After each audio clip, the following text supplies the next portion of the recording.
सरकार कसरी बन्छ त सरकार कसरी गठन हुन्छ त अनि भइसकेको सरकार गठन भइसकेपछि प्रधानमन्त्री किन त्यति महत्त्वपूर्ण पात्र मानिन्छ हाम्रो देशमा नेपालको कन्टेक्स्टमा हैन अघि अघि हामीले अफलाइनमा कुरा गरे जस्तै अमेरिकामा जसरी राष्ट्रपति महत्त्वपूर्ण मानिन्छ किन मानिन्छ भन्ने कुरा त अहिले हामीले छर्लङ्ग रूपमा देख्न सकिरहेछौँ नि कुनै एउटा राष्ट्रपति अमेरिकामा राष्ट्रपति भएर आउँदै गर्दा नयाँ पात्र नयाँ व्यक्तिले के कस्ता खालका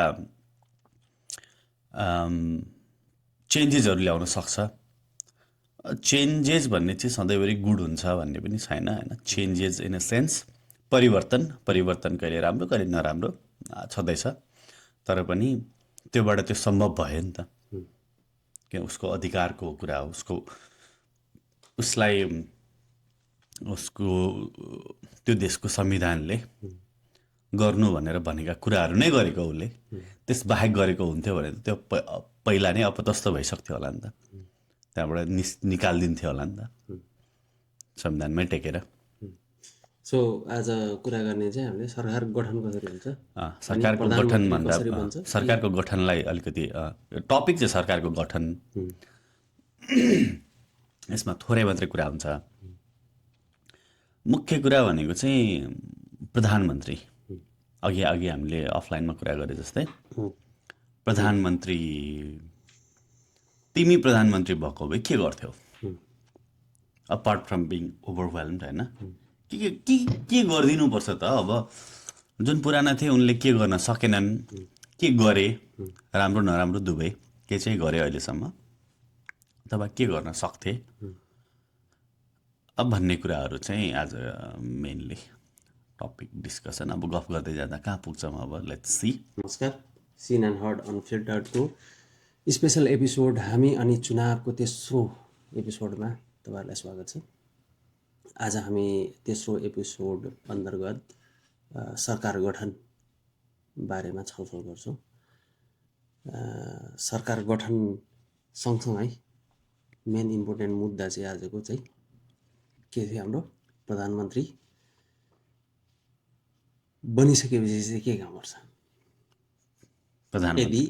यदि तपाईँ प्रधानमन्त्री हुनुभयो भनेपछि चाहिँ के काम गर्नुहुन्छ होला त भन्ने कुरामा चाहिँ हामीले आज छलफल गर्छौँ अनि सो लास्ट एपिसोडमा हामीले संसदहरूको बारेमा कुरा गरेका थियौँ हैन त्यसपछि जब संसदहरू सबैजना चुनिएर आइसकेपछि सरकारमा त्यसपछि मेन मुद्दा चाहिँ आउँछ प्रधानमन्त्री को बनाउने हैन त सो संसदहरू सबैजना सबै क्षेत्रबाट उम्मेदवारहरू नियुक्त भएर आइसकेपछि छानिएर आइसकेपछि अब त्यहाँ गइसकेपछि बल्ल हो प्रधानमन्त्रीको छनौट गर्ने कि सरकार जसको बहुमत आयो त्यसले गर्ने हो कस्तो तरिकाले हुन्छ प्रधानमन्त्रीको छनौट प्रधानमन्त्री अथवा सरकारको गठन भनेको छानिएर आएको 275 जना सांसदहरूबाटै हुने हो हाम्रो संविधानले हाम्रो त संसदीय प्रणाली छ नि त हैन पार्लियामेन्ट्री सिस्टममा चाहिँ डाइरेक्टली इलेक्टेड प्राइम मिनिस्टर अथवा एक्जिक्युटिभको कुरा हुँदैन यसमा संसद भएर आएपछि जनप्रतिनिधि भएर सांसद छिरिसकेपछि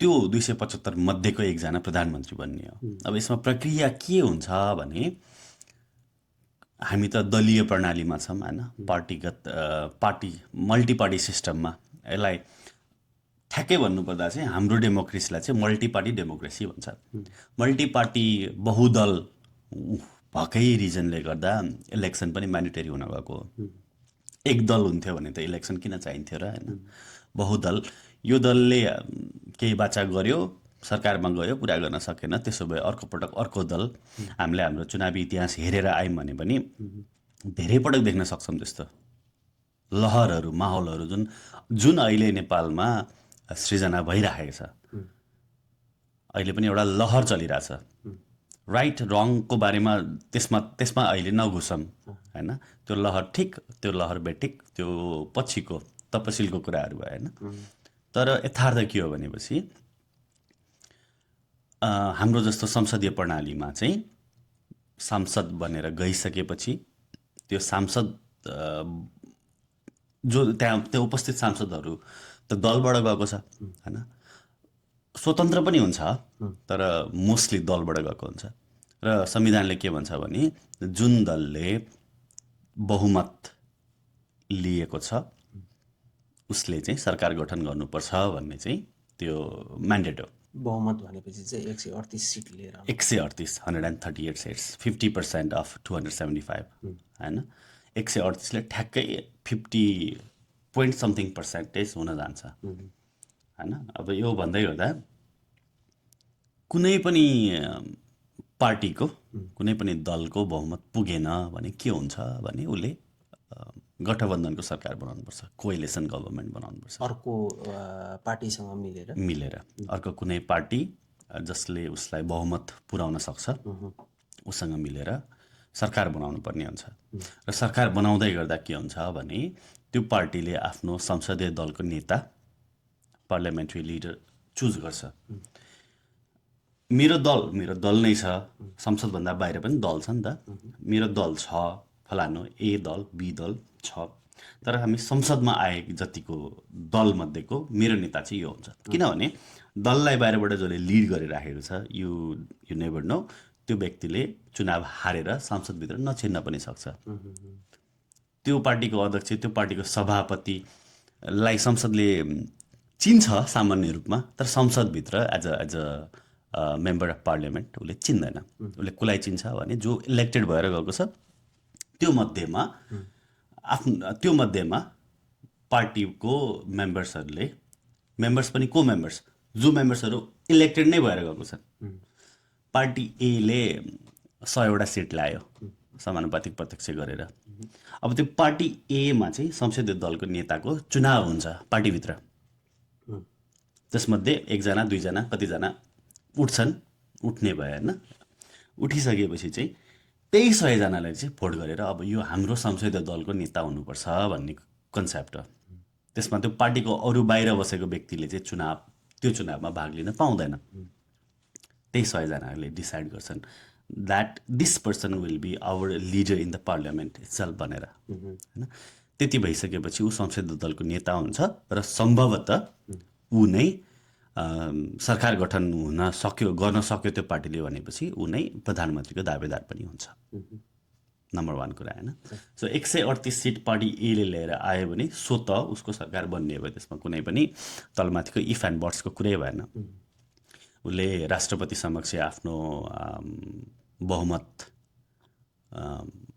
पेश गर्छ सरकार बनाउने प्रस्तावना पेश गर्छ मोसन प्रपोज गर्छ त्यो मोसनमा प्रेसिडेन्टले अप्रुभ गरिसकेपछि विदिन 30 डेज अब त्यो वुड बी प्राइम मिनिस्टर हैन बन्नेवाला प्राइम मिनिस्टरले चाहिँ संसदबाट विश्वासको मत लिनुपर्ने हुन्छ भोट अफ कन्फिडेन्स भन्छ हैन विश्वासको मत लिनुपर्छ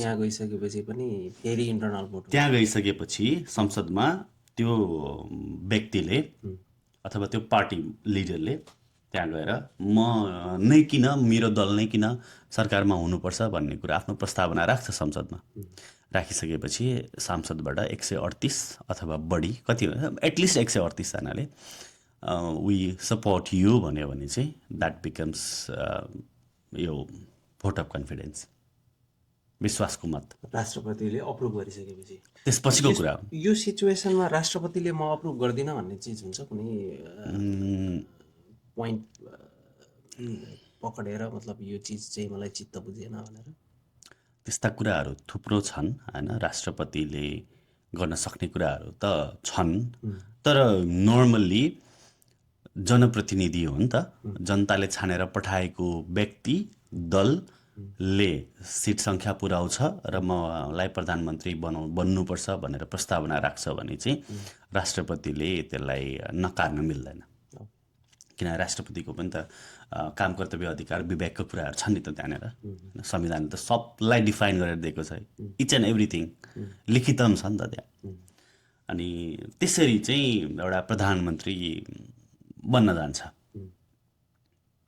सो प्रधानमन्त्री भइसकेपछि मूलत उसका त अब धेरै रेस्पोन्सिबिलिटी रोल्स एन्ड रेस्पोन्सिबिलिटी हुन्छ होइन मूलत हामीले अस्ति संसदका रेस्पोन्सिबिलिटीहरूको बारेमा कुरा गऱ्यौँ के गर्छन् त संसदहरूले भनेर अब त्यस्तै प्रधानमन्त्रीले चाहिँ ठ्याक्कै प्रधानमन्त्री भइसकेपछि चाहिँ उसले गर्ने प्रथम मतलब सुरुका कार्यहरू चाहिँ के हो कहाँबाट सुरु गर्छन् प्रधानमन्त्रीलाई हामीले यसरी बुझ्नुपर्छ प्रधानमन्त्री भनेको राज्यको प्रमुख कार्यकारी अधिकारी हो एउटा कम्पनीमा सिइओ हुन्छ नि ठ्याक्कै सिइओ तर सिइओलाई पनि कसले गाइड गर्छ अल्टिमेटली भने बोर्ड अफ डिरेक्टरले गाइड इन अ सेन्स पोलिसीले पहिलो कुरा कम्पनीको आफ्नो पोलिसी हुन्छ त्यो पोलिसीले गाइड गर्छ र ओभरसी गर्ने भन्छ नि चेक एन्ड ब्यालेन्सको काम चाहिँ कसले गर्छ बोर्ड अफ डिरेक्टरकोले गर्छ प्रधानमन्त्री कार्यकारी हो सिइओ जस्तै पोजिसन हो उसले कसरी काम गर्छ भने संविधानले उसलाई के गर्न भनेको छ त्यो हिसाबले काम गर्छ र उसलाई चेक एन्ड ब्यालेन्स कसले गर्छ भन्दा सांसदले गर्छ सङ्घीय संसदले चाहिँ सांसदहरू जुन अरू प्रधानमन्त्री बाहेक अरू जुन 174 जना छन् त्यसमध्ये पनि कति त फेरि मन्त्री बन्न जालान् होइन 250 जना भनौँ न 250 जना अरू बाँकी कति रहन्छन् उनीहरूले चाहिँ प्रधानमन्त्रीलाई उसको काम कारबाहीलाई उसको ट्रान्सपेरेन्सीलाई होइन पारदर्शितालाई उसको जवाबदेहितालाई चाहिँ चेक एन्ड ब्यालेन्स गर्ने काम चाहिँ संसदको रहन्छ होइन सो यहाँनिर मैले एउटा ठ्याक्कै सायद यो सिधै प्रश्न हुन्छ होला होइन सो देशमा कुनै पनि इक्जाम्पलै दिनुपर्दाखेरि पनि उदाहरणमा देशमा आन्दोलन चलिरहेछ अनि त्यो आन्दोलनमा अब त्यसलाई भिड कसरी नियन्त्रण गर्ने अथवा त्यो आन्दोलनलाई कुन रूपमा नियन्त्रण गर्ने भन्ने कुरा चाहिँ डिरेक्टली आदेश चाहिँ प्रधानमन्त्रीबाटै आउने हो अब आदेश आयो आएन त्यो अर्को पाटो हो मैले यो पास्टका कुरा गरेँ नै होइन मैले फ्युचर लाइक मैले इन जनरल कुरा मैले पनि इन जनरल कुरा गर्दा चाहिँ डिरेक्टली आदेश दिने हुन्छ दिने हुँदैन भन्नुभन्दा पनि जे जति घटनाहरू गर्छन् कसैले बिना आदेश पनि केही घटना घटायो भनेपछि कुनै पनि कम्पनीमा कर्मचारीले कस्टमर सपोर्टमा काम गर्ने कर्मचारीले त्यो आफ्नो कस्टमरसँग बदतमिजी गर्यो होइन उसले एकदमै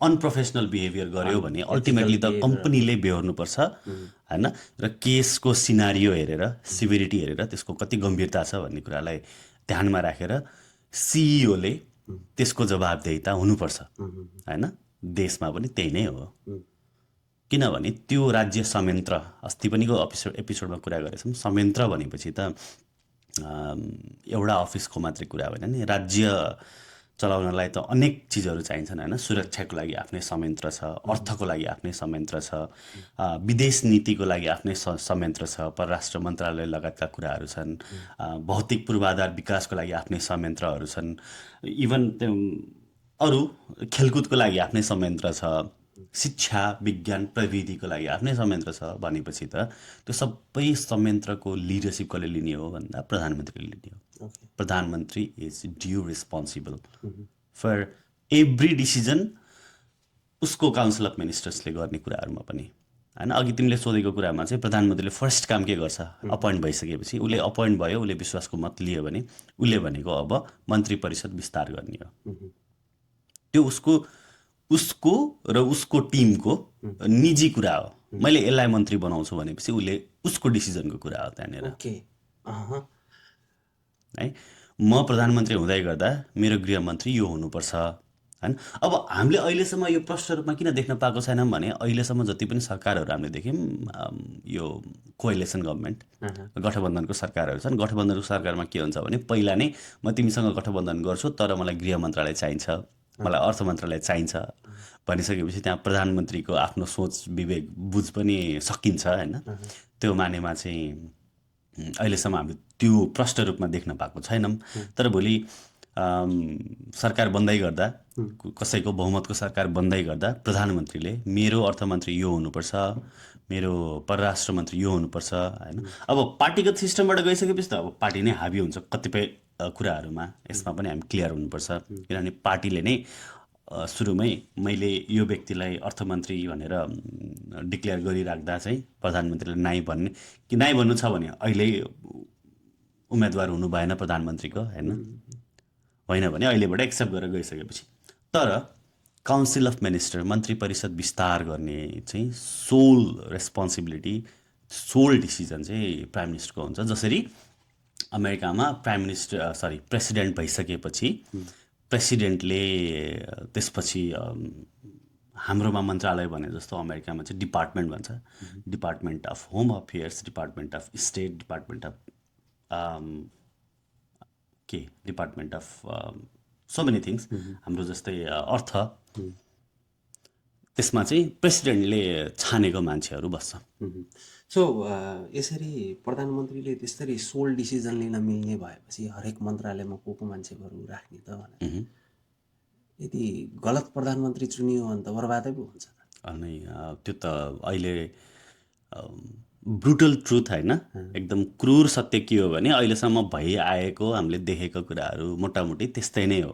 आफ्नो ज्वाइँ राख्ने एब्सोल्युट गलत म कसैलाई भन्दिनँ, तर रङ डिसिजन्सहरू टाइम एन्ड अफन भइ नै राखेका छन् नि त।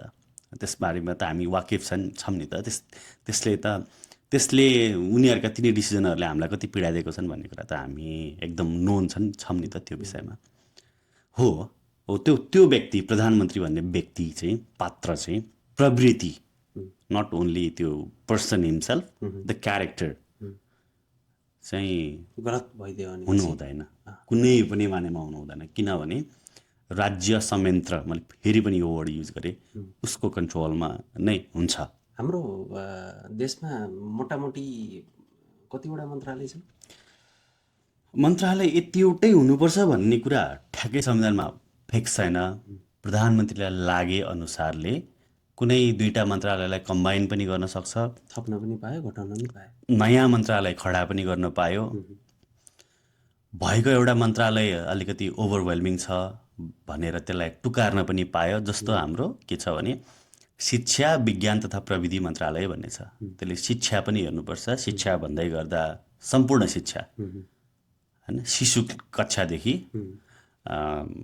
युनिभर्सिटीको शिक्षासम्म सबै त्यो मन्त्रालयले हेर्ने हो। हेर्दा हेर्दै फेरि विज्ञान र प्रविधिसँगको काम, कानुन, कारबाही, नीति नियमहरू पनि उसले हेर्नुपर्ने हुन्छ, काम गर्नुपर्ने हुन्छ। भनेको बर्डनिङ पनि हुनसक्छ at times, I don't know होइन। त्यो भयो भने त्यो मन्त्रालय टुकार्न पनि पायो होइन। अब हाम्रो देशमा रेल छैन, ट्रेन छैन, रेल मन्त्रालयको त कन्सेप्ट नै छैन।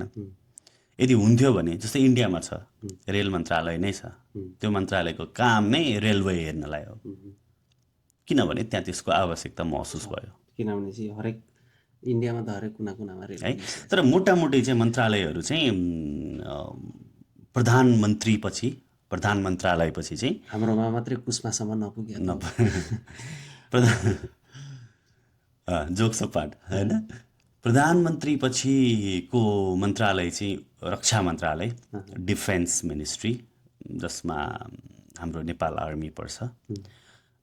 गृह मन्त्रालय, होम मिनिस्ट्री, जसमा हाम्रो गृह प्रशासन पर्छ। गृह प्रशासन अन्तर्गत सिडिओ कार्यालय, जिल्ला प्रहरी कार्यालय, ट्राफिक कार्यालयदेखि लिएर सशस्त्र कार्यालय, सशस्त्र प्रहरीको कार्यालयहरू जति पनि केन्द्रदेखि गाउँटोल इलाकासम्म इलाका प्रहरी कार्यालय छ नि एउटा, वडा प्रहरी कार्यालय पनि गृह प्रशासनकै मातहतमा पर्ने कार्यालय भयो होइन। त्यसपछि इम्पोर्टेन्ट भनेको अर्को अर्थ मन्त्रालय हो, जसबाट अर्थनीतिहरूको बारेमा र अर्थव्यवस्था कस्तो हुनुपर्छ, राजस्व कसरी सङ्कलन गर्नुपर्छ, कति ट्याक्स लगाइनुपर्छ, बजेट कस्तो हुनुपर्छ देशको, यो सबै कुराहरू अर्थ मन्त्रालयले निर्धारण गर्छ। इम्पोर्ट एक्सपोर्ट पनि अर्थ मन्त्रालयकै अन्तर्गतमा आउँछ। ट्यारिफ, ट्याक्सका कुराहरू सबै त्यसमा आउँछ होइन। अर्को भनेको चाहिँ भौतिक पूर्वाधार विकास मन्त्रालय, यो फिजिकल इन्फ्रास्ट्रक्चर डेभलपमेन्ट यसले चाहिँ बाटोघाटो पुल बनाउने हाइवे बनाउनेदेखि लिएर नेसनल प्राइडको प्रोजेक्ट्सहरू होइन कता ड्याम बनाउने के बनाउने हाइड्रो पावर प्लान्ट बनाउने कि अर्को केही बनाउने कि सोलर इन्डस्ट्री खडा गर्ने कि यो सबै कुराहरू यस अन्तर्गत आउन सक्छ अथवा अब हो यहाँनिर क्लास छ कि पूर्वाधार विकास भन्यो पूर्वाधार विकास मन्त्रालयले त ड्याम पनि बनाउनु पर्थ्यो होला ड्याम फेरि के पर्यो बाँध के भयो भनेपछि हाइड्रो इलेक्ट्रिसिटीसँग रिलेट गर्यो नि त ऊर्जासँग गयो होइन हो मैले अस्ति हामीले अफलाइनमा कुरा गर्दा नीतिगत भ्रष्टाचारको कुरा गरेको थियौँ नि यहाँनिरबाट स्टार्ट हुन्छ कि क्लियर कट तेरो यो मन्त्रालयको एब्सोल्युट यो पावर्स भन्ने भन्दा पनि यहाँ इन्टरकनेक्सनहरू नेक्ससहरू बनाएर राखिएको छ जसले जनजीवनमा चाहिँ के पनि सुविधा दिँदैन असुविधा मात्रै दिन्छ तर जो राजनीति गर्न खोज्छन् उनीहरूलाई चाहिँ फेरि भरपुर सुविधा दिन्छ त्यसले होइन त्यस्तै अर्थ मन्त्रालय अनि कानुन मन्त्रालय अनि युवा तथा खेलकुद मन्त्रालय भन्छ अर्को हाम्रो अहिलेको मेजर मन्त्रालयहरू है अनि सो सबै शिक्षा मन्त्रालय सबै यिनी मन्त्रालयहरू चाहिँ प्रधानमन्त्रीको मातहतमा हुन्छ अल्टिमेट रिपोर्टिङ चाहिँ प्रधानमन्त्रीलाई नै हुने हो प्रधानमन्त्रीको काम त्यसपछिको के हो भनेपछि जब मन्त्री परिषद विस्तार गर्छ उसले एउटा क्याबिनेट बनाउँछ क्याबिनेट अफ मिनिस्ट्री बनाइसकेपछि काउन्सिल अफ मिनिस्टर्स भनौँ होइन त्यो बनाइसकेपछि चाहिँ प्रधानमन्त्रीको काम भनेको संविधानलाई अँगाल्दै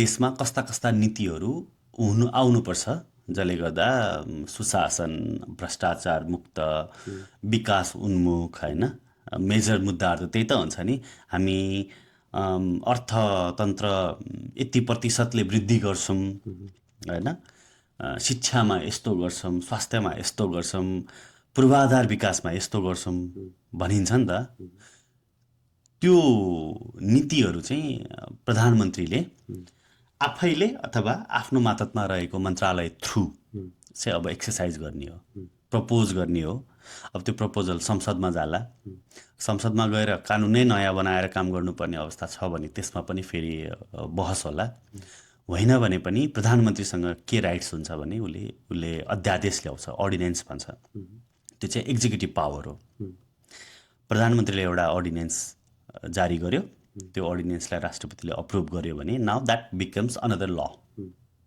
त्यो सबै चिज संसदबाटै आउनुपर्छ भन्ने छैन तर प्रधानमन्त्रीले ल्याउने त्यस्तो अध्यादेशहरू चाहिँ सर्ट टर्म हुन्छन् युजली संसदबाट बनिने कानुनहरू चाहिँ लङ टर्म हुन्छन् भिजनरी हुन्छन् 20 वर्ष 50 वर्ष पछिको राज्यलाई पनि सोचेर बनाइएको हुन्छ संसदबाट कानुन भने प्रधानमन्त्रीले ल्याउने अर्डिनेन्सहरू चाहिँ 5 वर्षको लागि आफ्नो कार्यकालमा हुँदा अथवा कुनै एउटा विकासको कामहरू गर्न खोज्दा के गर्दा सम्भव हुन्छ भन्ने हिसाबले चाहिँ त्यसरी काम अगाडि बढ्छ मूलतः कुनै प्रोजेक्ट स्टार्ट गर्ने बेलामा फिनिस नहुँदासम्म बिचमा संशोधन पनि हुनसक्छ बिचमा केही बिग्रियो भने हुन सक्यो त्यसको त सधैँभरि ठाउँ रह्यो भनेपछि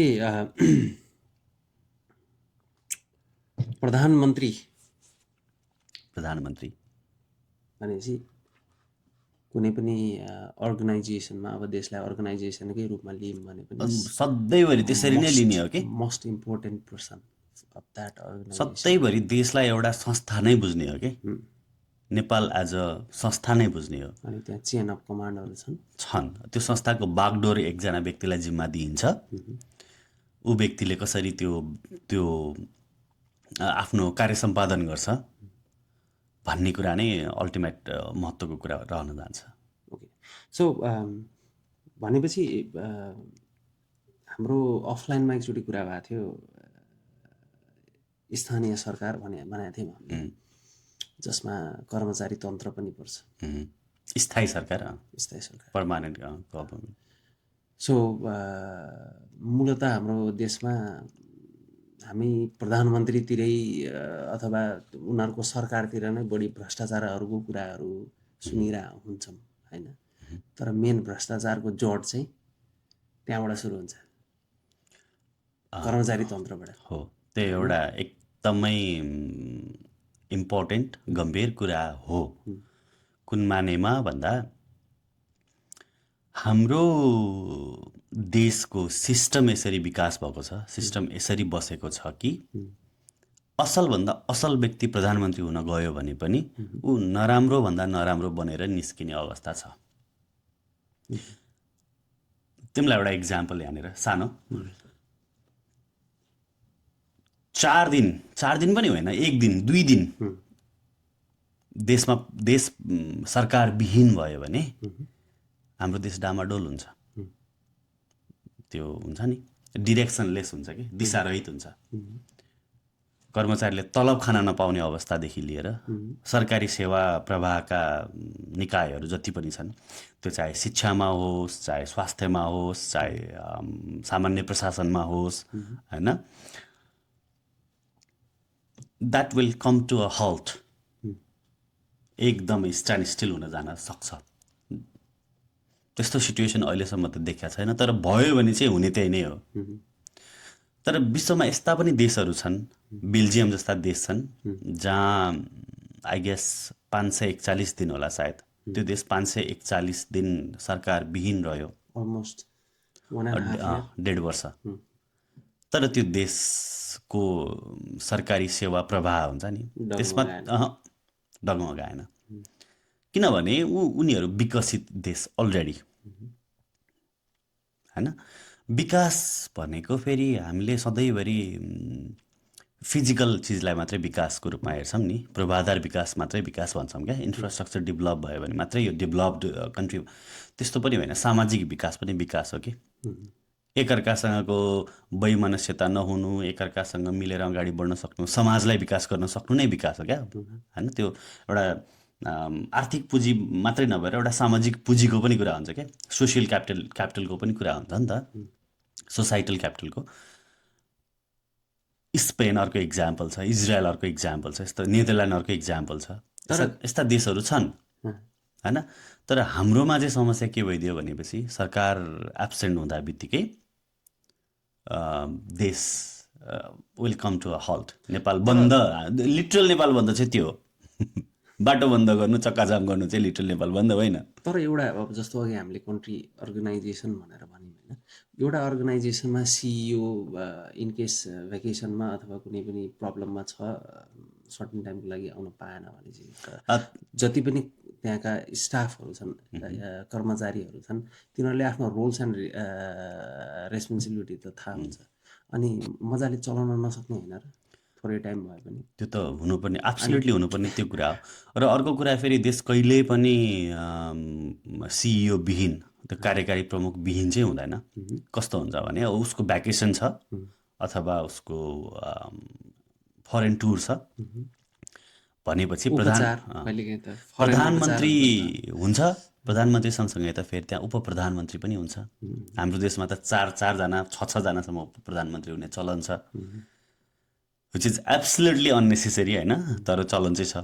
अनि संविधान सम्बद्ध नै अब प्रधानमन्त्रीको गैर हाजिरीमा चाहिँ उप प्रधानमन्त्री, कार्यवाहक प्रधानमन्त्री मेजर डिसिजन्सहरू उसले लिन मिल्दैन। तर सामान्य काम कारबाही, प्रशासन चलाउने कुराहरू, दिनचर्याका कुराहरू हुन्छ नि, डेली अपरेसन्स चाहिँ, डे टु डे अपरेसन चाहिँ हल्ट हुनु हुँदैन भन्ने माइन्डसेटमा चाहिँ त्यो त्यसरी सोचिएर राखेको छ।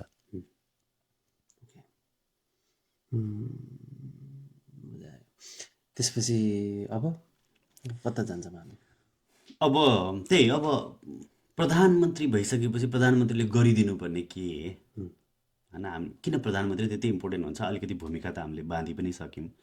प्रधानमन्त्रीले गर्ने भनेको सबैभन्दा इम्पोर्टेन्ट चाहिँ यो नीतिगत सुधार नै हो अल्टिमेटली। कतिपय ठाउँहरूलाई, कतिपय संस्थाहरूलाई, कतिपय क्षेत्रहरूलाई चाहिँ एक लेभलमा एब्सोल्युट पावर दिन जरुरी छ।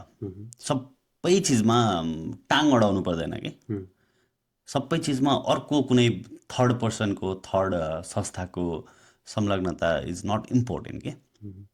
बाटो बनाउनु छ, कसले बनाउँछ? सडक विभागले बनाउँछ भनेपछि सडक विभाग त्यसको सोल रेस्पोन्सिबल हुनु पऱ्यो कि, होइन। खनेदेखि पिच गरेसम्म उसको रेस्पोन्सिबिलिटी। तर त्यहाँ त्यसरी बन्दैन के। अब सडक विभाग आउँछ तिम्रो भौतिक पूर्वाधार मन्त्रालय अन्तर्गतमा, तर ऊ फेरि हाइली डिपेन्डेन्ट हुन्छ अर्थ मन्त्रालयमा, बजेट त्यसले पास गर्छ हो।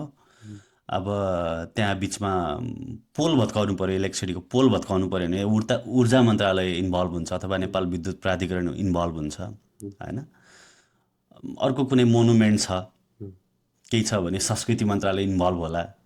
बाटो बनाउनु थियो बिचमा एउटा मन्दिर थियो ठ्वास्स परेर होइन। क्वाइट लिटरली हाम्रो देशमा छ क्या, बिच पनि एउटा मन्दिर छ। तर अब त्योसँग डिल गर्दै गर्दा त फेरि त्यहाँ अर्को मन्त्रालय इन्भल्भ भयो। धेरै मन्त्रालय एउटा सानो 5 किलोमिटरको 10 किलोमिटरको सडक बनाउनलाई त्यत्रो धेरै मन्त्रालयको इन्भल्भमेन्ट चाहिँ किन हुनुपर्ने भन्ने कुरा, यो हाम्रो नीतिमा सुधार नभएर हो। चेक एन्ड ब्यालेन्सको लागि राखिएको होला, तर असल मानेमा चाहिँ यिनीहरूको प्रयोग चाहिँ सायदै कहिले भएको होला कि, जहिले पनि फाइदा लिनलाई मिलेर खाउँ भन्न खोजे अब लगभग एउटा कुरा। अनि अर्को कुरा, यदि काम सम्पन्न हुन सकेन भने ब्लेम गर्नलाई त कोही त हुनु पर्यो नि त। That is the kind of politics अहिलेसम्म नेपालमा चलेको। हिन्दी मुभीमा छ सबैजना मन्त्रीहरू बसेर यस्तो लान्छना लाउँछन् एकअर्कालाई, छ नि एकदम घिनलाग्दो छ क्या त्यहाँनिरको सिन। नायक मुभी होला सायद होइन, त्यो खट्टा मिठामा छ नि, डेढ पाइपमा यत्रेको पाइप हालिस के उसने किया था होइन। लाइक एभ्रिबडी इज इन्भल्भ त्यहाँनिर। अब त्यो मन्त्रालयको मात्रै कुरा नभएर सामान्य संस्थाकै कुरा गर्दा, जस्तो जिल्ला प्रशासनले कसरी आफ्नो सेवा प्रवाह गर्ने भन्ने कुरामा, अर्को जिल्ला प्रशासन त सामान्य प्रशासन मन्त्रालय अन्तर्गतको अगाडि आउने कुरा हो होइन। अब सामान्य प्रशासन मन्त्रालय नै त्यसको नितान्त के भन्ने सहजीकर्ता भन्ने कि अथवा गार्जियन भन्ने कि हुनुपर्ने। अब त्यहाँनिर पनि फेरि अरू सम्पूर्ण मन्त्रालयहरू जोडिन आइपुग्छ। अल्टिमेटली प्रधानमन्त्री जोडिन आइपुग्छ। अनि त्यो प्रधानमन्त्रीको प्रवृत्तिले, उसको क्यारेक्टरले चाहिँ यस्ता कुराहरूमा असर गरिराखेको हुन्छ, जसले गर्दा जुन सेवा हामीले सजिलै पाउनुपर्ने हो त्यो सेवा हामीले पाइराखेका छौँ त छैनौँ नि। छैन, फेरि हामीले धेरै माया पनि कहाँ छ, हामीले मागेको छैनौँ। हामीलाई सामान्य बेसिक संविधानले त भनिदिएको छ, संविधानले भने जति त हामीले सायदै कहिले पाउने होइन। त्यो पाए त अहोभाग्य हो। तर संविधानले भनेको पनि 50% मात्रै पनि कुराहरू त हामीले त पाउनुपर्ने हो नि त, त्यति पनि छैन। सारा नेपाली होइन, नेपाली जनताहरू एक मानेमा चाहिँ है, नेपाली जनताहरू दे आर रियली इनोसेन्ट के। इनोसेन्ट अनि रिजिलेन्ट पनि भन्छु म। रिजिलेन्ट इन अ सेन्स कस्तो भने, ल ठिक छ नि त, इट्स ओके। हामी नेपालीमा त्यो छ गुण, यो हाम्रो सनातनी गुण। हामी जुन सनातनी छौँ नि, जुन सनातन धर्म संस्कृति विचारलाई चाहिँ हामीले बोकेर हिँडेछौँ नि। हामीले भन्नलाई चाहिँ हामी हिन्दू भन्छौँ होइन, तर हामी खासमा सनातनी हो।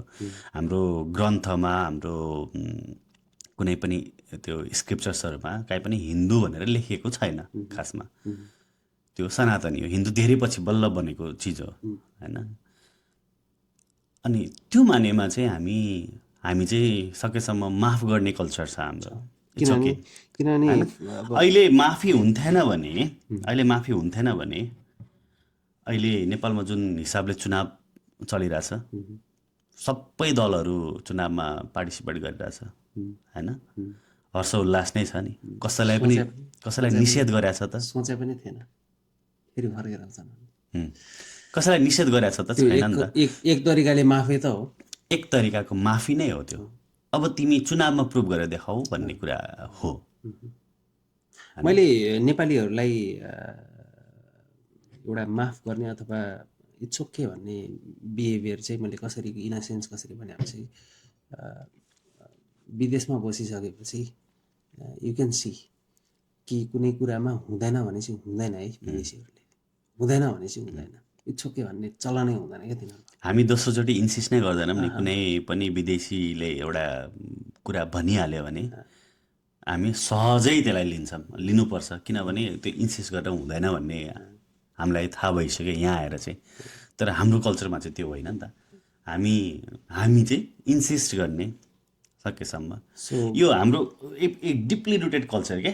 कस्तो भने सामान्य इक्जाम्पल, घरमा मामा घरमा खाना खान गयो, माइजूले खाना हाल्दै हुनुहुन्छ, तिम्रो पेट भइसक्यो, भान्जा यति खाना खानुपर्छ, खानै पर्छ भनेपछि अब तिमी त्यसमा नाइ भन्दैनौ के होइन। त्यो त्यो हो हामी ट्रु नेपाली कल्चर चाहिँ, त्यो हो खासमा होइन। त्यो राम्रो नराम्रो त्यसको अर्को पक्ष, म नराम्रो त खासै देख्दिनँ त्यसमा, त्यो माया हो, त्यो अफेक्सन हो होइन। तर हाम्रो कल्चर चाहिँ त्यसरी बनेको छ नि त। सो मोटामोटी भन्नुपर्दाखेरि नेपाली जनताहरूलाई चाहिएको ठ्याक्कै अहिलेलाई तुरुन्तलाई, अरू चिज पनि चाहिन्छ तर तुरुन्तलाई अहिलेको चाहिएको भनेको परिवारसँग सँगै बसौँ, एकदमै। अनि सानो भए पनि ठुलो कसैले पनि सोचेको छैन, सानो भए पनि एउटा रोजगार सिर्जना होस् अनि त्यो परिवार आरामले चलोस् अहिलेलाई चाहिँ। हो, हामीले सधैँभरि मागेको गुजारा नै हो कि हो। होइन। हाम्रो जुन खालको भौगोलिक अवस्थिति छ देशको, सानो देश त हो नि, सानो इन अ सेन्स हामीभन्दा धेरै साना युरोपियन कन्ट्रिजहरू छन् होइन। एरिया वाइज हेऱ्यो भने युरोपमा हामीभन्दा धेरै साना देशहरू छन्, थुप्रै छन्, फेरि एउटा दुइटा मात्रै होइन। तर हाम्रो अवस्था यहाँ माथि रसिया छ, यता मङ्गोलिया छ, चाइना छ, इन्डिया छ, त्यसको बिचमा हामी एकदमै सानो हो कि एउटा धर्क जस्तो होइन। ग्लोबमा हेऱ्यो भने त हामी एकदम खोज्नुपर्छ नेपाल कहाँ छ भनेर। गुगल म्यापमा चाहिँ जुम गर्न मिल्छ र हामी भेट्छौँ होइन। प्रिन्टेड म्यापमा चाहिँ नेपाल एकदम रियली नै देखिन्छ। त्यस्तो खालको भौगोलिक अवस्थिति भएको देशको नागरिकको हिसाबले चाहिँ हामीले गर्न सके त किन नहुन्थ्यो होला र। तर पनि अहिलेको अवस्थामा पास्ट पनि त हेर्नु पऱ्यो नि त, अहिलेसम्म के छ भनेर त नै फ्युचरको बारेमा डिस्कस गर्ने होला नि त। आजसम्म केही नि छैन, अनि भोलिको भोलि म मेरो देशबाट रकेट उडाउँछु होइन, म मेरो देशमा पानी जहाज लिएर आउँछु त भन्न अलि नमिल्ला भन्छु म चाहिँ। त्यत्रो सपना पनि देखिहाल्नु हुँदैन। देशबाट रकेट उडाउनु पर्दैन, तिमीलाई तिम्रो देशको रकेट अन्तरिक्षमा चाहिन्छ भने तिमी इसरोबाट उडाउ नि त, इन्डियाबाट उडाउ नि त, के फरक पर्छ त। त्यतिको कुटनीति त मेन्टेन गरेर राख नि त। त्यो त छिमेकी हो नि त, छिमेकीसँग चाहिएको बेला न हो नि। अनि पैँचो माग्न मिल्नेसम्मको सम्बन्ध त बनाउनु, त्यो मेन्टेन कसले गर्ने त नि। त्यो त फेरि पनि त्यो मेन्टेन कसले गर्ने, सरकार प्रमुखले गर्ने र उसको अन्तर्गतमा आउने संयन्त्रले गर्ने। Everybody is responsible. तर एउटा प्रधानमन्त्री भइसकेपछि सबै डिसिजनहरू लिन पर्ने हुन्छ, अनि तिनीहरूको सल्लाहकारहरू हुन्छन् होला। अनि एकदम प्रधानमन्त्रीको एउटा सार्वजनिक सचिवालय हुन्छ, अर्को निजी सचिवालय हुन्छ। सार्वजनिक सचिवालयले चाहिँ सार्वजनिक सचिव, प्रधानमन्त्रीको सचिव भनेको मुख्य सचिव भनिन्छ होइन। ऊ चाहिँ नेपाली निजामती कर्मचारीको सबैभन्दा माथिल्लो पोजिसनको मान्छे हो। कुनै पार्टीको होइन, निजामती कर्मचारी, सरकारी निजामती कर्मचारी। नै आई मिन मैले सोध्न खोजेको चाहिँ कुनै पार्टीको हुनु हुँदैन कि कस्तो? होइन, कहाँ किन हुनुहुन्छ, त्यो त अफकोर्स हुनु हुँदैन नि। प्रधानमन्त्री पार्टीको हुन्छ, तर प्रधानमन्त्री भइसकेपछि त अब खासमा चाहिँ नैतिक हिसाबले टेक्निकली ऊ पार्टीकै मान्छे हो। फलानु पार्टी ए को प्रधानमन्त्री हो, तर टेक्निकली त ऊ देशको प्रधानमन्त्री हो नि त। उसलाई कसले भोट हाले कसले भोट हालेन, मलाई पार्टी बीले भोट हालेन अथवा सीले भोट हालेन, डजन्ट म्याटर नाउ, ऊ सबै नेपाली जनताको प्रधानमन्त्री हो नि त। उसले त पार्टीभन्दा माथि उठेर देशको बारेमा सोच्ने हो, जनताको बारेमा सोच्ने हो। र उसलाई सघाउने मान्छेहरू पनि, जुन सचिवालयको कुरा गरेँ मैले, निजी सचिवालयमा चाहिँ प्रधानमन्त्रीले आफैले एउटा व्यक्ति अपोइन्ट गर्छ, त्यो उसकै पार्टीको हुनसक्छ होला। त्यो पनि इम्पोर्टेन्ट कुरा होइन, किनभने निजी सचिवालयले चाहिँ प्रधानमन्त्रीको निजी कार्यक्रमहरू, स्केड्युलहरू होइन, आज कहाँ अपोइन्टमेन्ट, कहाँ मिटिङ, के कसो कता कता होइन, यो कुराहरू। अनि यो सार्वजनिक सचिवालयले चाहिँ, मुख्य सचिवले चाहिँ प्रधानमन्त्रीको नीतिमा, कार्यक्रमहरूमा एज अ सरकारी सल्लाहकार, किनभने ऊ त निजामती कर्मचारीको सबैभन्दा प्रमुख व्यक्ति हो नि त। उसलाई त कर्मचारी प्रणाली कस्तो भने जनप्रतिनिधिले डिसिजन लिने हो होइन, प्रधानमन्त्रीले डिसिजन लिने हो, तर त्यो डिसिजन तब मात्रै भेरिफाइड हुन्छ, अथेन्टिक हुन्छ जब त्यो सचिवले त्यसमा सिग्नेचर गर्छ। ओके। प्रधानमन्त्रीको मात्रै सिग्नेचरले पनि केही पनि हुँदैन कि। प्रधानमन्त्रीलाई चाहिँ जनताले चुनेर पठाएको, तर सरकारको आधिकारिकको हो भन्दा त्यही निजामती कर्मचारी हो। तर हाम्रो समस्या के भइदियो नेपालमा भने निजामती कर्मचारी सङ्गठनको नाममा दलीयकरण भयो कि, हाइली पार्टी पोलिटिक्स चल्न थाल्यो कि होइन, जुन हुनै हुँदैन, संविधानले पनि हुनु हुँदैन कहाँ हुनु हुँदैन, त्यस्तो हुने कुरै छैन। जस्तो तिमीलाई एउटा सानो, मैले आज भर्खरै बिहान एकजनाको इन्टरभ्यू हेर्दै गर्दा मैले सुनेको कुरा, तराईको एउटा समथिङ वडामा बाटोमा खाल्डो थियो, खाल्डोमा पानी परेको बेलामा पानी जम्मा भएको थियो, पानी जम्मा हुँदै गर्दा एकजना बच्चा सानो फुच्ची त्यो खाल्डोमा पानीमा डुबेर मृत्यु भयो। अनि वडाध्यक्षसँग गुहार माग्ने बेलामा वडाध्यक्षले के भन्यो भन्दा, यो परिवारले मलाई भोट हालेको थिएन, आम नट गन हेल्प भन्यो भन्ने कुरा यो मैले सुनेको है। यो फेरि एकदम यो फल्स हुन पनि सक्दैन कि, यो यस्तो त होइन, यो अगाडिकै कुरा, तर पनि यस्तो कुराहरू त हामीले देखिआएकै कुरा हो नि त। मैले त्यो एकदमै क्रुसियल रूपमा इक्जाम्पल दिएँ, सामान्य रूपमा पनि त। मलाई हस्पिटलमा बेड चाहियो भन्दा पनि, सरकारी अस्पतालमा बेड चाहिँदा पनि कुनै नेतालाई नै फोन गर्नुपर्ने अवस्था छ, किनभने अस्पतालमा पनि पार्टी पोलिटिक्स चलिरहेछ। कुनै विद्यालयमा भर्ना लिँदा अथवा शिक्षक भएर आवेदन भर्दा पनि दलीयकरण नै छ त्यहाँ। हरेक चिजमा ज्याक भन्ने चलन छ हाम्रोमा चाहिँ, ज्याक लाउने भन्छन् हैन, ज्याक लाउने। अघि तिमीले सोधेको एउटा कुरा, प्रधानमन्त्री आइसकेपछि प्रधानमन्त्रीले के गर्नुपर्छ, 2-3टा कुराहरू चाहिँ नेपालमा चाहिँ सबैभन्दा इम्पोर्टेन्ट चाहिँ ट्रान्सपेरेन्सी हुनुपर्छ भनेको, पारदर्शिता हुनुपर्छ। सरकारले के कति काम कारबाहीहरू गरिराखेको छ यो कुराहरू पब्लिकमा अभाइलेबल हुनुपर्छ, यो हुनैपर्छ। यो आजको दिनसम्म पनि यही नियम छ है फेरि, बाइ द वे। तर तिमी रिपोर्टलाई कसरी तोडमोड गरेर बाहिर निकाल्छौ भन्ने कुरा हो होइन। त्यो पात्र र उसको प्रवृत्तिमा भर पर्छ कि भोलि उसले कसरी त्यो ट्रान्सपेरेन्सीलाई चाहिँ साँच्चीकै ट्रान्सपेरेन्ट बनाउँछ, पहिलो। दोस्रो, अकाउन्टेबिलिटी, जवाबदेहिता। यस्तो यस्तो हुनुपर्थ्यो, यस्तो किन भएन भनेर प्रश्न सोद्धा त्यो प्रश्नको उचित जवाब पाइनुपर्छ होइन। संविधानले नागरिकको वाक स्वतन्त्रता, द फ्रिडम अफ स्पिच भनेर डिक्लेयर त गरिदियो, तर त्यही फ्रिडम अफ स्पिच एक्सपिरियन्स गर्ने सोसियल मिडिया प्लेटफर्म बन्द गरिदिन्छु भन्छ फेरि होइन, कुनै एउटा अमुक सरकारले होइन। रिजन चाहिँ के दिएको थियो? यो सबै सोसियल मिडियाहरूको आफ्नो डेटा कलेक्सन गर्ने मेकानिजम छ, त्यो डेटा कलेक्ट हुँदै गर्दा भोलिको दिनमा नेसनल सेक्युरिटी थ्रेट हुनसक्छ। लेजिट हो है, म यसमा मैले गर्दिनँ होइन, लेजिट कुरा हो, त्यो छ, सबै देशमा छ, इन्डियामा पनि छ इभन होइन। अनि हाम्रो देशमा हाम्रो किसिमको हाम्रै देशमा हरेक सोसियल मिडिया प्लेटफर्मको एउटा प्रतिनिधि हुनुपर्छ, लोकल रिप्रेजेन्टेटिभ हुनुपर्छ। त्यस्तो भयो भने चाहिँ ठिक छ, होइन भने ब्यान हुनुपर्छ भनेको थियो। तर त्यो despite being all those reason true होइन, त्यो सबै कारणहरू सत्य हुँदा पनि सरकारले चाहिँ त्यो नियतले ब्यान चाहिँ गरेको थिएन त्यति बेलामा। उसलाई चाहिँ त्यही जनताको फ्रिडम अफ स्पिच मन नपरेरै ब्यान गरेको अवस्था हो अल्टिमेट होइन।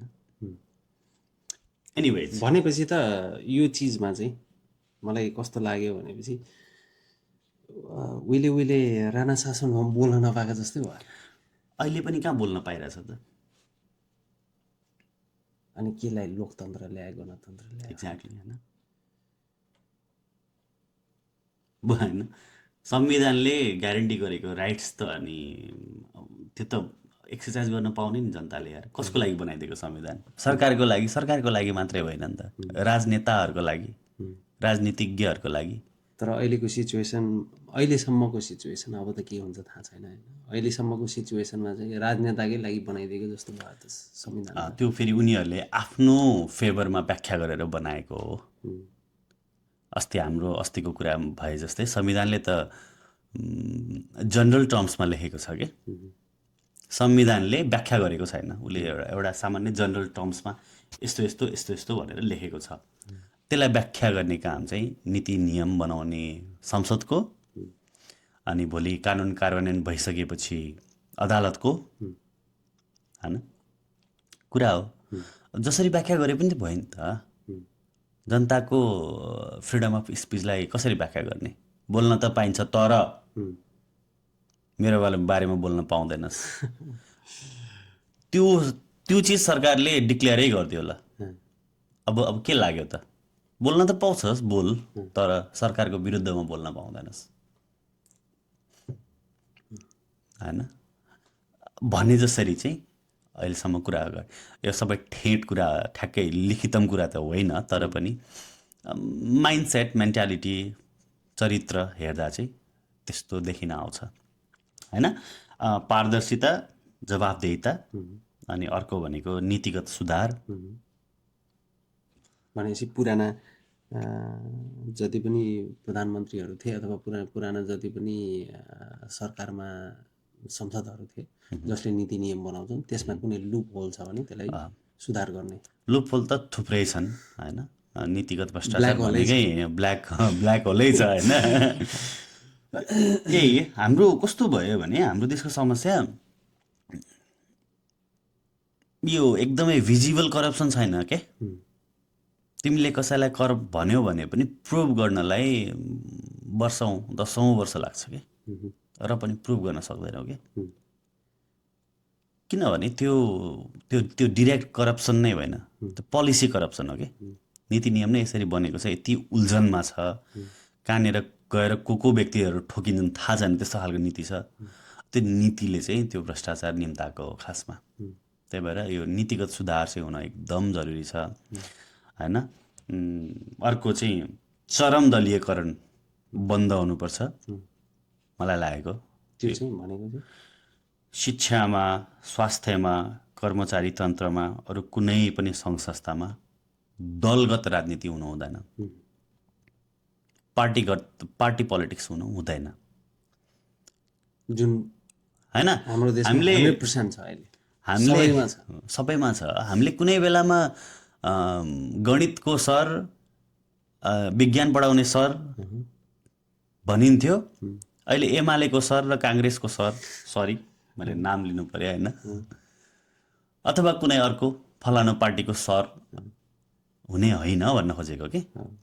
गणित सरलाई गणित सर नै रहन दिउँ न, किन पार्टी ए पार्टी बी को सर भन्नुपर्ने आवश्यकता छैन नि त। विद्याको मन्दिर जस्तो चिज होइन। अनि कर्मचारी तन्त्रमा पनि किन कर्मचारी हौ, संविधानले भनेको हिसाबले तिम्रो सुझबुझले पढे लेखेर आएको मान्छे हो यार। लोकसेवा पास गर्न मजाक छैन नि त। मजाक कहाँ छ? अहिलेसम्मकै नेपालको लोकसेवा अरू देशको मलाई थाहा टफेस्ट, इन्डियाको अझै टफेस्ट, इन्डियाको अझै टफेस्ट। उसले के पढ्दैन भन्ने कुरा हो लोकसेवा एउटा पास गर्नलाई।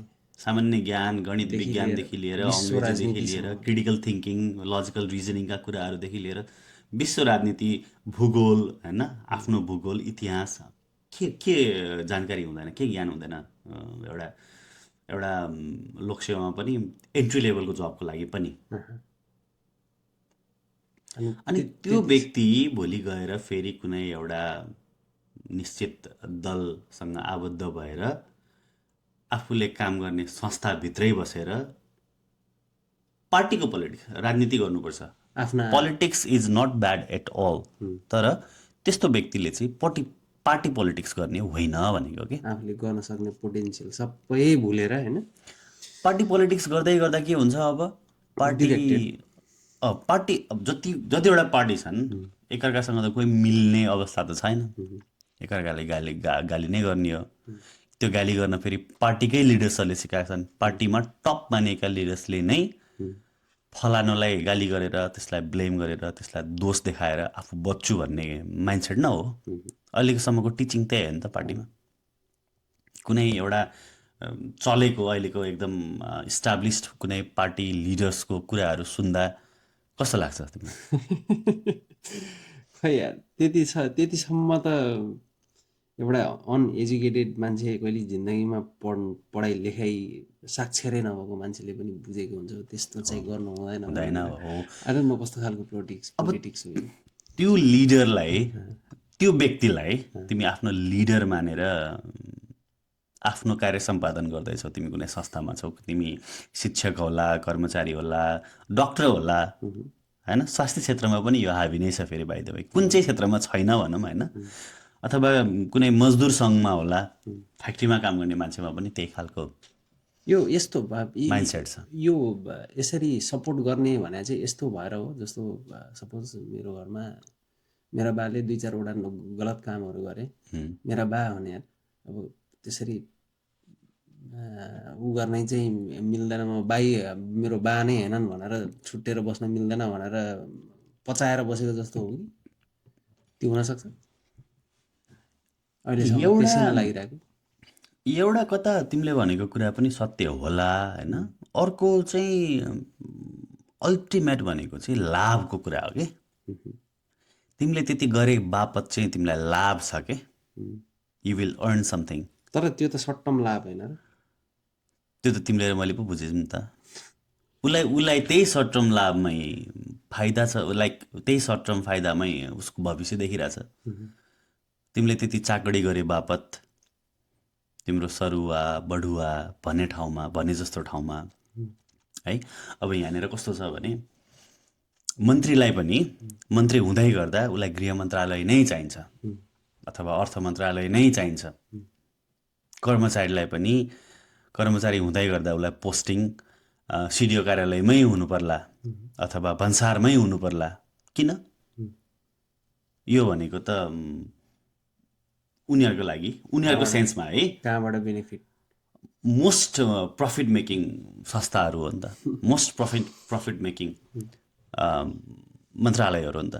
युवा तथा खेलकुद मन्त्रालय भएर के काम गर्छ तिमी? होइन, संस्कृति पर्यटन मन्त्रालय भएर के गर्छौ होला त्यहाँ पनि, अब हामीले डिरेक्टली देख्दैनौँ, तर गृहमन्त्री हुँदै गर्दा, गृहमन्त्री भएपछि के गर्छौ त?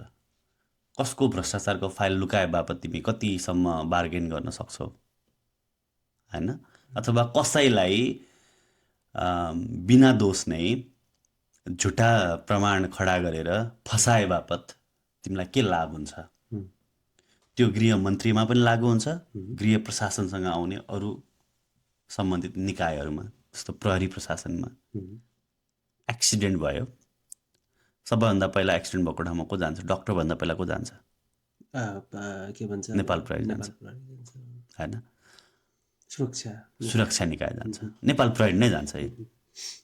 त्यो स्थानीय प्रहरी होला अथवा कतैबाट झिकाइएको प्रहरी होला, तर त्यो फर्स्टमा घटनास्थलमा पुग्छ। अब त्यो घटना कसरी घट्यो, यसको निरूपण कसरी हुनुपर्छ, त्यसको त व्यवस्था छ, कानुनले त बनाएर दिएको छ, तर कुन मोड दिने भन्ने कुरा त अब उनीहरूको हातमा पनि रहन्छ नि त। It depends on their character, प्रवृत्तिको कुरा भयो कि। त्यही भएर त्यही हानाथाप, अघि तिमीले भनेको सर्ट टर्म त हो, तर किन त्यसमा त त्यही सर्ट टर्म नै खोजेको हो क्या उसले। म आज मालपोतमा काम गरिरहेको छु, मालपोतमा पनि राम्रै हुन्छ नेपालमा है बाइ द वे। अब मेरो सकेसम्म प्रफिटेबल अर्गनाइजेसन हो त्यो। मेरो सकेसम्म भन्सारतिर सरुवा भइदिए हुन्थ्यो।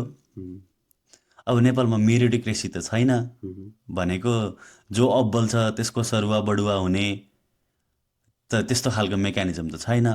सरुवा बढुवा गर्नलाई कि त ब्रिफकेस बोकेर कसैको आँगन कुच्नु पर्यो, होइन भने उसको चाकडी गर्नु पर्यो। कसरी हुन्छ चाकडी होइन? धनराशि बुझाएर हुन्छ कि उसको नीतिमा उसका काम कुराहरूमा मानेर उसलाई सहयोग गरेर हुन्छ कि त्यसरी अगाडि बढिरहेको छ सिस्टम हो नि त हो। यस्ता खालका सिस्टमहरू सुधार गर्नलाई सबैभन्दा पहिला यो चरम दलीयकरण छ नि, चरम अवस्थामा छ अहिले दलीयकरण नेपालमा जुनसुकै क्षेत्रमा हेऱ्यो भने पनि यो चरम दलीयकरण चाहिँ पहिलो चाहिँ यो अन्त्य हुनुपर्छ, यो अन्त्य हुनैपर्छ। जुन अन्त्य गर्नलाई चाहिँ प्रधानमन्त्रीको हातमा हुन्छ, होइन यो अल्टिमेटली त नीतिबाटै ठ्याप्पै आउने अन्त्य कुरा गर्ने। हो। यहाँ कस्तो छ भनेपछि विद्यार्थी राजनीति गर्नु हुँदैन भन्ने कुरा भयो भने त विद्यालयमा कुनै पनि राजनीतिक दलको सङ्गठन बन्नु हुँदैन भन्यो भने चाहिँ अब शिक्षा मन्त्रालय थ्रु नीतिमा चेन्ज गर्ने प्रस्तावना संसदमा पुगिसकेपछि त्यहाँबाट पारित भएर अथवा शिक्षा मन्त्रालयले नै अथवा प्रधानमन्त्री थ्रु अध्यादेश जारी गराएर भए पनि हुन चाहिँ सक्छ फेरि।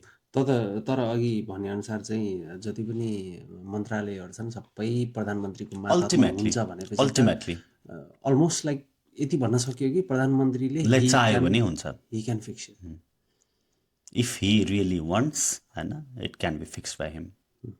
किनभने देशलाई सुशासनतर्फ लाने होइन समृद्धितर्फ लाने नीतिहरू प्रपोज गर्ने भनेको त प्रधानमन्त्रीले नै हो। प्रधानमन्त्रीले एउटा नीति बनायो तर त्यो नीति चाहिँ it was more close to अर्थनीति, अर्थ मन्त्रालयसँग बढी रिलेट गर्ने थियो भने अब उसले अर्थमन्त्रीलाई राखेर उसले आफ्नो नीतिलाई चाहिँ सरकारमा एन्टर गर्न सक्यो अथवा संसदमा त्यसलाई लगेर जान सक्यो। Ultimate is the prime minister, CEO नै हो। ओके, सो भनेपछि अलमोस्ट देशको प्रधानमन्त्री यदि सबल प्रधानमन्त्री भयो, राम्रो प्रधानमन्त्री भयो भनेपछि चाहिँ देशमा सुधार आउन सक्छ। अफकोर्स भनेपछि त प्रधानमन्त्री चुन्ने बेलामा त सोचेर चुन्ने होइन नि त। अब कहिलेसम्म कुर्ने त हो, प्रधानमन्त्री सोचेर चुन्नु पर्यो। सबैभन्दा अझै इम्पोर्टेन्ट दल सोचेर चुन्नु पर्यो, किनभने हामीले चाहिँ दलले बहुमत ल्यायो भने नै अल्टिमेटली त्यसरी त हो प्रधानमन्त्री दलले बहुमत भोलिको दिनमा पनि फेरि गएर हङ पार्लियामेन्ट भन्छ कि हङ पार्लियामेन्ट भनेको कुनै पनि दलको स्पष्ट बहुमत नभएको अवस्थालाई हङ पार्लियामेन्ट भन्छ। भोलि पनि फेरि यो इलेक्सनपछि हङ पार्लियामेन्ट भयो भने त त्यसले त केही अर्थ राख्दैन नि। कसलाई दिनु छ, ल ठिक छ, ल त्यही पुरानोलाई इट्स ओके, केही ट्रस्टले नै दिएको होला तर बहुमत दिएर पठाउनु पऱ्यो कि। फेरि यो पार्टी ए पार्टी बीसँग मिल्ने, यो कोसँग मिल्ने, विचार सिद्धान्त यो सबै कुरालाई माया मारेर मिल्ने होइन। अनि मिलिराख्दाखेरि चाहिँ यसरी मिलिदिन्छन् कि पार्लियामेन्टमा एउटा प्रष्ट अपोजिसन पनि हुँदैन। पार्लियामेन्ट्री सिस्टममा चाहिँ सबभन्दा इम्पोर्टेन्ट रोल अपोजिसनको पनि हुन्छ। जो सरकारमा गयो त्यस बाहेकको चाहिँ अपोजिसन हो। अपोजिसनको काम भनेको चाहिँ सरकारले गरेको काम कारबाहीमा सधैँभरि खबरदारी गर्ने काम हो। खण्डन गर्ने, खण्डन गर्ने, खबरदारी गर्ने, जवाबदेहिता खोज्ने, पारदर्शिता खोज्ने, किन कसो भन्ने प्रश्न उठाउने। तर दुईवटा ठुला दल थिए, तिनी दुईवटा ठुलै दल मिलेर पार्टीमा गए, सरकारमा गए। अब एउटा सानो बनेको दल थियो त्यो अहिले अपोजिसनमा भयो फर इक्जाम्पल होइन। चुक्क बोल्न पाउँदैन, बोल्छ उसले आफ्नो नरायणदेखिको बेल लगाएर बोल्छ, उसको नम्बर नै पुग्दैन कि, उसको नम्बर नै पुग्दैन। संसद भनेको चाहिँ अर्थमेटिक नै हो, गणितीय हिसाबले नै काम गर्छ। तिम्रो सङ्ख्या पुग्छ, अङ्क पुग्छ पुग्दैन भनेपछि तिम्रो बोली पनि कहीँ पुग्दैन। संसद भवनमा भएको त्यो कुराहरू चाहिँ सबै रेकर्ड हुन्छ, रेकर्डमै बस्छ, त्यो भिडियो रेकर्ड नै हुन्छ, भिडियो टेप नै हुन्छ। त्यो उसमा पनि देखाउँछ होला है, नेपाल टेलिभिजनमा देखाउँछ, किन नेपाल टेलिभिजन त कति लड्छन् बाबा कुर्सी हानाहान मारामा हो। लास्ट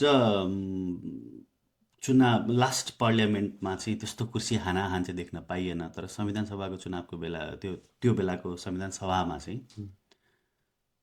कुर्सी नै उठाए, फोडे, तोडफोड। तर त्यस्तो गर्दाखेरि मेरो सानो प्रश्न त्यसमा, त्यस्तो गर्दाखेरि संसद भवनभित्रै त्यस्तो खालको त्यसलाई त उच्छृङ्खल भन्न मिल्यो किन नै उच्छृङ्खल त्यही माथि सम्पत्तिको हनन नै भयो नि त एउटा अर्गनाइजेसनको सम्पत्तिको हनन भएन त त्यो त हाम्रो ट्याक्सले तिरेको कुर्सी थियो होला नि त त्यस्तो गर्ने मान्छेहरूलाई डिसिप्लिनरी एक्सन निकाल्दैन कसले मेन इम्पोर्टेन्ट कुरा यहाँ आउँछ कि कसले निकाल्ने होइन खासमा एज अ रुल निकाल्नुपर्ने हो कि हो अफकोर्स हो नि अब त्यसलाई अब त्यो तिनी व्यक्तिहरू पार्टीसँग बिलङ गर्थे पार्टीले प्रोटेक्ट गर्छ पहिलो कुरा दोस्रो कुरा सायद त्यही पार्टी नै गभर्मेन्टमा पो छ कि अथवा गभर्मेन्टमै नभएर अपोजिसनमा भएर कस्तो हुन्छ भने पोलिटिक्समा politicians are one of the finest actors के त्यो कुनै कुरालाई आफ्नो पोइन्ट प्रुभ गर्नलाई गरिएको नाटकै थियो कि मिलेरै म यहाँ यस्तो बोले जस्तो गर्छु तिमी कुर्सी भाँचे जस्तो गर पनि पो थियो कि होइन के पनि विश्वास गर्ने अवस्थामै छैन कि अहिलेको जुन तरिकाले संसद चलिराखेको छ अहिलेको भनेको म यो लास्ट 3 इयर्सको होइन है त्योभन्दा अघिल्लोदेखिको कुरा गर्छु अहिले लास्ट 3 इयर्समा संसद धेरै भद्र हिसाबले चलेको छ वैचारिक कुराहरू छन् त्यहाँ कुर्सी बाँध्ने कुराहरू छैनन् विरोध त्यहाँ पनि छ तर विरोध गर्ने पनि तरिका हुन्छ नि त तिमीलाई इक्जाम्पल विरोध पहिला नेपालमा कुनै पनि दलले कसरी गर्थ्यो नेपाल बन्द गरेर गर्थ्यो नेपाल बन्द वाज द अल्टिमेट विरोध एक मात्रै उपाय होइन रुटिन तर रुटिन अफ नेपाल बन्द किन यसरी फेमस भएको मोस्ट फ्रिक्वेन्टली नेपाल बन्द भएर होइन तर पछिल्लो समयमा उज्जवल थापा विवेकशील नेपाली पार्टी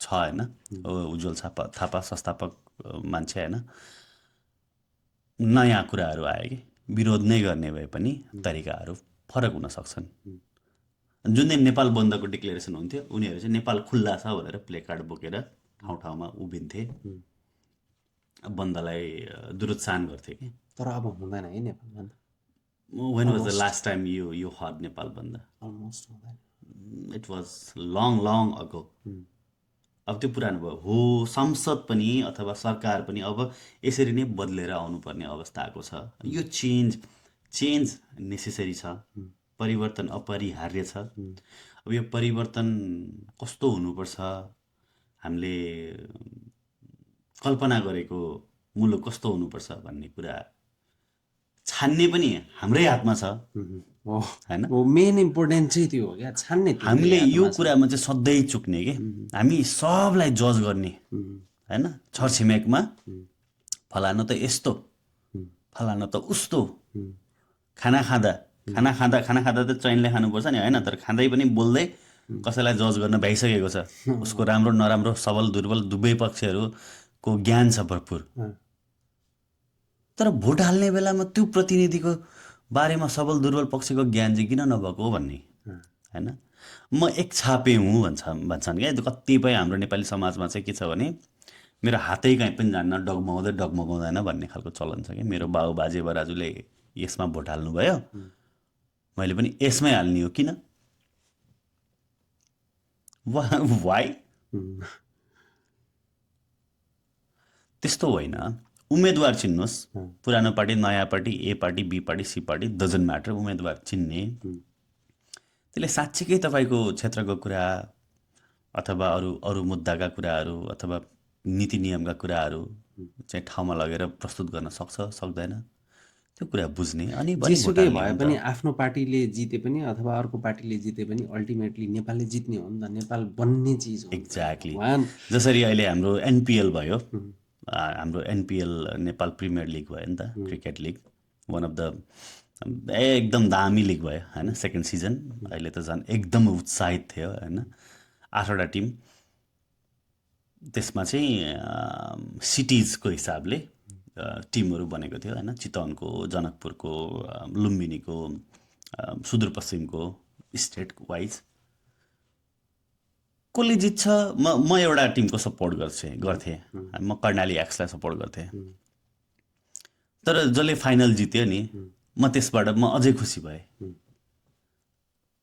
भनेको तिम्रो सपोर्ट जसलाई पनि हुनसक्छ एनपिएल जसले जिते पनि जित्ने त नेपालीले नै हो त्यस्तै गर्दै भोलिको दिनमा पार्टी जसले जिते पनि जित्ने त नेपालीले नै हो भन्ने चाहिँ हामीले सुझबुझ विवेक हाम्रो पनि अब विवेक प्रयोग गर्ने बेला भएको छ। हामीले भोट दिँदा आफ्नो विवेक प्रयोग नगर्ने, तर त्यो 5 वर्ष चाहिँ फेरि जसलाई भोट दिएर पठाएको छ त्यसलाई नै धारे हात लगाएर बस्ने होइन, गाली गर्ने होइन। अब त्यो पनि फेरि हाम्रो क्यारेक्टर हुनु हुँदैन। हामीले पनि त्यो नेतामा यो क्यारेक्टरमा प्रब्लम थियो भने जस्तै हाम्रो पनि केही क्यारेक्टर्सहरू छन् as a voter, as a citizen, as a voter. त्यो क्यारेक्टर्सहरूमा चाहिँ हामीले पनि फेरि रिथिङ्क गर्नुपर्ने बेला भएको हो होइन, पुनर्विचार गरेर सोचेर सम्झेर। We still have time, 30 days more. 30 days सोचेर जाउँ। एकदम एकदम। आजलाई गुड नाइट। फेरि 4थो एपिसोड लिएर चाँडै आउँछौँ। नमस्कार। नमस्कार।